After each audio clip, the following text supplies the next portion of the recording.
Le golf du Prieuré accueille cette semaine la 87e édition de la Coupe Gounouillou.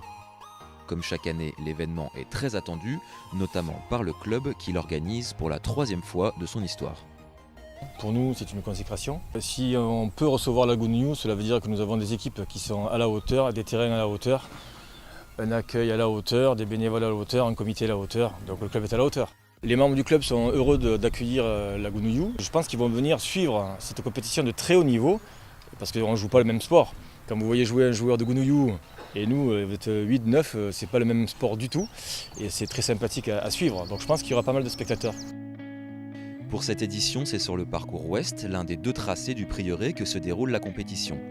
Préparé avec soin après un hiver rigoureux, il s'apprête à proposer un gros challenge aux 16 meilleures équipes de France.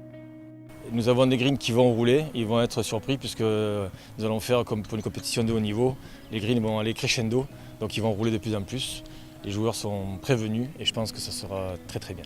C'est quand même les meilleurs joueurs de France, donc on essaye de rendre le parcours plus dur. On essaye de faire des greens beaucoup plus roulants qu'à la normale. Maintenant avec l'hiver qu'on a eu, c'est pas facile. Là on a réussi et c'est parfait. Pour les match play, c'est un parcours qui est très sympathique puisque un match play, vous pouvez décider de couper et vous pouvez driver au-dessus des arbres ou driver un par 4 puisque vous pouvez le toucher. C'est un parcours quand même avec pas mal de dénivelé déjà, donc c'est un peu compliqué, il y a du vent, les greens sont assez petits, assez roulants. Les sous-bois c'est difficile de s'en sortir quand on perd la balle ou qu'on drive pas terrible.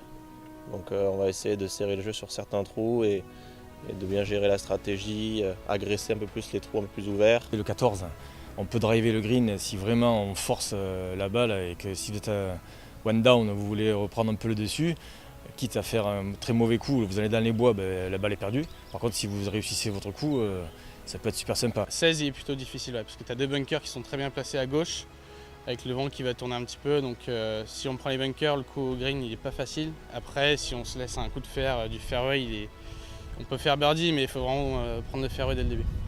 Dès qu'il y a un peu de vent ça peut vite devenir compliqué, donc ouais ça va pas être facile de jouer ce trou là et même de jouer ce parcours là. Il va y avoir des scores sous le par c'est sûr, mais je pense qu'on peut vite faire 5-6 au-dessus si jamais on n'est pas bien dans la balle. Donc non, il va y avoir des scores, mais il va falloir faire attention. Et je pense que l'équipe qui sera la plus régulière et qui fera des scores les plus autour du par le plus régulièrement possible sur 2 jours sera dans le haut du tableau. Ça peut scorer, après tout est possible. On est en Gounouillou, tout peut jouer, tout peut arriver, donc on verra.